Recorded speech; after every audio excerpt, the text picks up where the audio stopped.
রাতের বেলা শুয়ে শুয়ে গার্লফ্রেন্ডের সঙ্গে ফেসবুকে চ্যাটিং করছিলাম। সেই মুহূর্তে আব্বু আমার রুমে এসে হাজির। আমি তখন আব্বুকে বললাম, কিছু বলবে আব্বু? আব্বু তখন বললেন, জয়, তোর ফোনে যে সব সময় দেখি পকিং পকিং আওয়াজ হয়, ওই আওয়াজটা আমার খুব ভালো লাগে। আমি তখন বললাম, তখন আব্বু বললেন, কি আমার ফোনে ওইটা করে দে না প্লিজ। আমি তখন আব্বুকে বললাম, আব্বু ওইটা তো মেসেঞ্জারে মেসেজ আসার সাউন্ড। তখন আব্বু বললেন, যাই হোক না কেন, আমাকেও এমন করে দে যাতে আমার ফোনেও সব সময় এমন পকিং পকিং আওয়াজ হয়। আমি তখন বললাম, আব্বু ওঠার জন্য তো তোমারে প্রথমে ফেসবুক অ্যাকাউন্ট খুলতে হবে, তারপরে মেসেঞ্জারে লগ ইন করলে তোমাকে কেউ মেসেজ দিলে এইরকম সাউন্ড করবে। এটা শুনে আব্বু বললেন, তাহলে আগে কি মুখ বললি, ফেসবুক, ওইটাই খুলে দে। আমি তখন বললাম, আরে আব্বু ফেসবুক না ফেসবুক। আব্বু তখন বললেন, আরে একই হলো, খুলে দে তো বেশি কথা না বলে।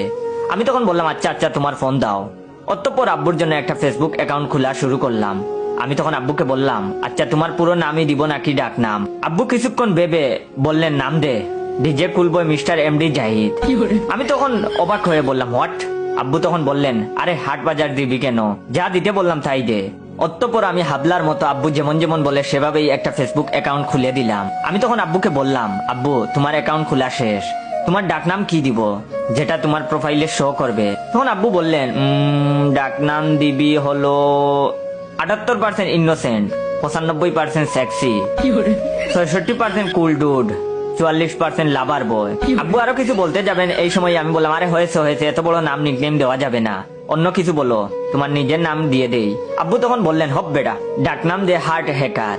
আমি তখন মনে মনে বললাম, ওরে আল্লাহ, এই বুড়ো বয়সে আব্বুর একই বিমরতি ধরলো। আব্বু তখন আমাকে বললেন, কিরে জয়, দেশ না কেন? আমি তখন বললাম, আরে বাবা দিচ্ছি তো। অবশেষে ফুলফিল আব্বুর একটা জাকানাকা ফেসবুক অ্যাকাউন্ট খোলা হলো, সাথে মেসেঞ্জারও লগ ইন করে দিলাম, আর বুঝিয়ে দিলাম কিভাবে মেসেজ করতে হয়। বাপ তো আমার মহা খুশি, মনে হচ্ছিল ফেসবুক কোম্পানি তার নামে লিখে দিয়েছি এমন একটা ভাব। অতঃপর খুশি মনে ফোন নিয়ে তার রুমে চলে গেল। আমিও আমার গার্লফ্রেন্ডের সঙ্গে চ্যাটিং এ মনোযোগ দিলাম।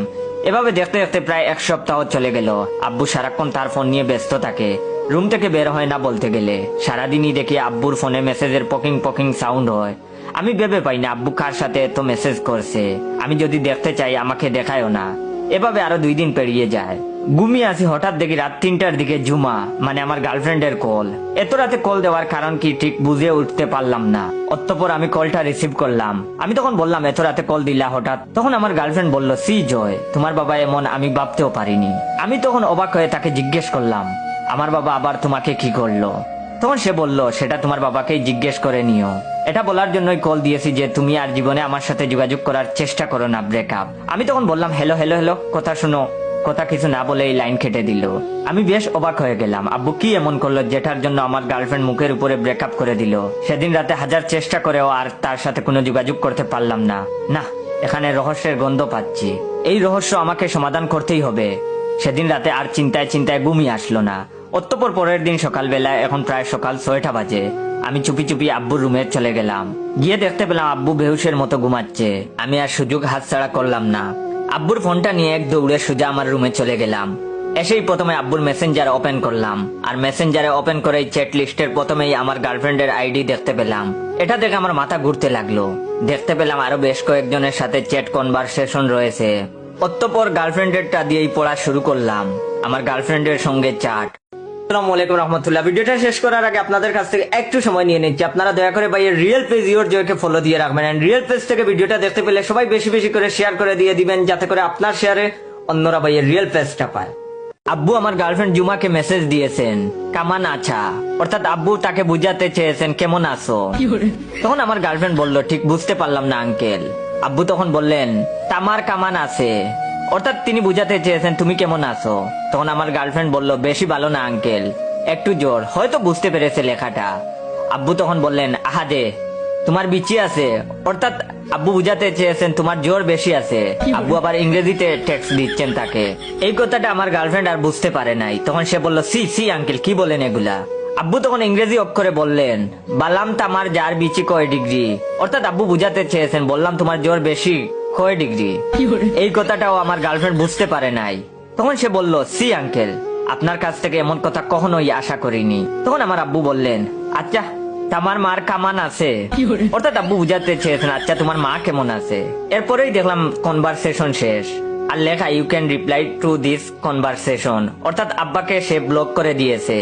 এরপরে দেখলাম পাশের বাসার আন্টির সঙ্গে চ্যাট। তখন আন্টি বললেন কেমন আছেন ভাইয়া। তখন আমার আব্বু ইংরেজিতে লেখলেন আডি বড়ই খারাপ, বাসায় কারেন্ট নাই। অর্থাৎ আব্বু বুঝাতে চেয়েছেন আরে বড়ই খারাপ, বাসায় কারেন্ট নাই। তখন আন্টি বললেন কি বলছেন এগুলো, ওখানে কারেন্ট থাকবে কিভাবে। তখন আব্বু বললেন কেন আপনার বাসায় কি কারেন্ট আছে। আমার আব্বু ইংরেজিতে বানান ভুল করেন, কিন্তু এত ভুল করেন আমি কখনো জানতাম না। অর্থাৎ আব্বু বুঝাতে চেয়েছেন কেন আপনার বাসায় কি কারেন্ট আছে। এরপরেই দেখি কনভারসেশন শেষ, উনি আব্বুকে ব্লক দিয়ে দিয়েছেন। এরপরে দেখলাম এলাকার মুদির দোকানদারের সঙ্গে চ্যাট। আব্বু মুদির দোকানদারকে বললেন বাদর বাজারে কি এখন ভালো মাগি আছে। অর্থাৎ বাবা বুঝাতে চেয়েছেন বাবর বাজারে কি এখন ভালো মাঝি আছে। দোকানদারও হয়তো আব্বার মতো, তাই আব্বার লেখাগুলো বুঝতে পেরেছেন। তাই তিনি বললেন না ভাই, মাঝিরা সকালে চলে গেছে, আপনার মাছ লাগবো। আব্বু তখন বললেন এই শব্দগুলো ইংরেজিতেই বলি। আব্বু তখন বললেন TALA থাক, EKN এখন, TUI তুই, AMAR PACHAY এসে, CHODAY DEYEJA। অর্থাৎ আব্বু বুঝাতে চেয়েছেন তাহলে থাক, এখন তুই আমার বাসায় এসে সদাই দিয়ে যা। লিজেন্ডরা অন্য কিছু বুঝে ফেলবে কি লিখেছেন আব্বু। এসব দেখে আমি মনে মনে বললাম আস্তাগফিরুল্লাহ, আমি যদি আর 1 মিনিট এই চ্যাট কন্টিনিউ করি নির্ঘাত আমি হার্ট ফেল করে মারা যাব। কোন পাপে আমি আব্বুরে ফেসবুক খুলে দিতে গেলাম। আল্লাহ তুমি আমারে উঠাইয়া নাও। এইসব চ্যাট যদি কোনো নবজাতক শিশু দেখে ও নির্ঘাত বাঁচার আশা ছেড়ে দিবে। অতঃপর আর 1 মুহূর্ত দেরি করলাম না, আব্বুর ফেসবুক অ্যাকাউন্ট ডিলিট মাইরা দিলাম। না থাকবো সালাদ, না থাকবো আম। পাপ করছি, বহুত বড় পাপ করছি, আব্বুর এই ফেসবুক অ্যাকাউন্ট খুইলা দিয়া।